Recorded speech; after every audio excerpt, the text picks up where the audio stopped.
बिस्मिल्लाहिर्रहमानिर्रहीम। तमाम देखने और सुनने वालों को अस्सलाम वालेकुम। नाज़रीन, आज का बयान है सिदरतुल मुंतहा। सिदरतुल मुंतहा का जिक्र वाक़े मेराज के अंदर हुआ है। सिदरा अरबी ज़बान में बेरी के दरख्त को कहते हैं। अल्लाह ही जानता है वो किस तरह की बेरी होगी। और मुंतहा के मायने आखिरी हद है, यानी ये वो मकाम है जहाँ से आगे जाने की मखलूक को इजाज़त नहीं है। सिदरतुल मुंतहा पर हर आलम का इल्म फ़तह होता है और इसके आगे जो कुछ भी है वो अल्लाह के अलावा कोई नहीं जानता। रसूल अल्लाह सल्लल्लाहु अलैहि वसल्लम के अलावा कोई भी इस मकाम के आगे नहीं गया। रिवायत से पता चलता है सिदरतुल मुंतहा के दरख्त की जड़ें आसमान में और फैलाव 7वें आसमान पर है।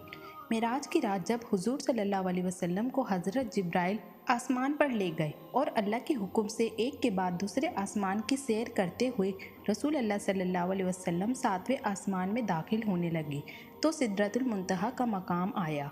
वहाँ एक अजीम दरख्त मौजूद था। उस दरख्त की अज़मत तो देखकर इंसान हैरत में डूब जाता है, जो अपने दौर का एक खूबसूरत और अजीम दरख्त था। हज़रत दाऊद अलैहिस्सलाम और सुलेमान अलैहिस्सलाम ने अपनी इबादत गाहें और महलात उसी दरख्त की लकड़ियों से बनाए हुए थे। उन लकड़ियों में इतनी खुशबू और चमक होती थी कि उससे नबी इबादत गाहें निहायत साफ़ सुथरी और मुअत्तर रहती थीं और तकरीबन 400 साल तक उन पर मौसम का कोई असर न होता था। सिदरा कदीम दौर का एक अहम और नायाब दरख्त था, इसलिए कुरान मजीद में सिदरतुल मुंतहा के दरख्त को बेरी के दरख्त से मुंतकी दी गई है। सिदरतुल मुंतहा जो 7वें आसमान पर मौजूद है, इन दुनियावी बेरी के दरख्त पर बिल्कुल नहीं है। ज़मीन से ऊपर जाने वाली चीज़ें सिदरा पे आकर रुक जाती हैं। मुफस्सिरीन ने लिखा है कि सिदरतुल मुंतहा के करीब जन्नतुल मावा है, जो आला तरीन मकाम है और जहाँ क़यामत से पहले शहीदों की रूहों को ठहराया जाएगा। सिदरतुल मुंतहा के मुतालिक रिवायत में आता है कि इसके हर पर्ते पर फरिश्ता खड़ा है जो अल्लाह की तस्बीह करता है और उसकी शाखों और पत्तों पर सब्ज़ रंग के परिंदों को रखा गया है।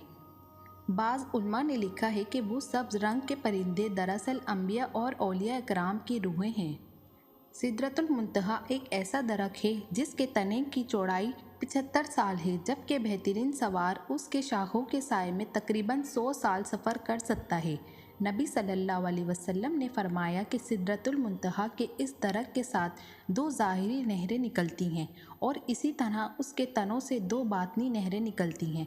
आपने मेराज की रात इन नहरों को देखा तो जिब्राइल अलैहिस्सलाम अमीन से दरियाफ़्त किया कि ए जिब्राइल, ये बातनी और ज़ाहिरी नहरें क्या हैं? इस पर जिब्राइल अलैहिस्सलाम ने फरमाया कि ये नहरें जन्नत में जाती हैं और ज़ाहिरी नहरें दुनिया में गिरती हैं, जो दरियाए नील और दरियाए फ़रात हैं। अगर दरियाए फ़रात की बात करें तो ये 2000 साल लंबा इराक़ और तुर्की के इलाकों में बहता है। ये बात ज़ाहिर है कि सिदरतुल मुंतहा इस ज़मीन से अरबों खरबों दूरी के मकाम पर मौजूद है। लेकिन सवाल ये होता है कि सिदरतुल मुंतहा से निकलने वाला पानी नील और फ़रात हमारी इस ज़मीन में कैसे पहुंच रहा है? हमारी इस ज़मीन में पानी कहाँ से आया? ये हमेशा से साइंसदान के लिए एक अहम सवाल बना है। मेरी आज की वीडियो देखना और सुनना अगर आपको अच्छा लगा हो तो मेरे चैनल को सब्सक्राइब करें और बेल आइकन को प्रेस करना मत भूलिएगा, ताकि मेरे आने वाली वीडियोस आपको जल्दी मौसूल हो जाएं। मिलते हैं आपसे अपनी अगली वीडियो में, तब तक के लिए अल्लाह हाफिज़।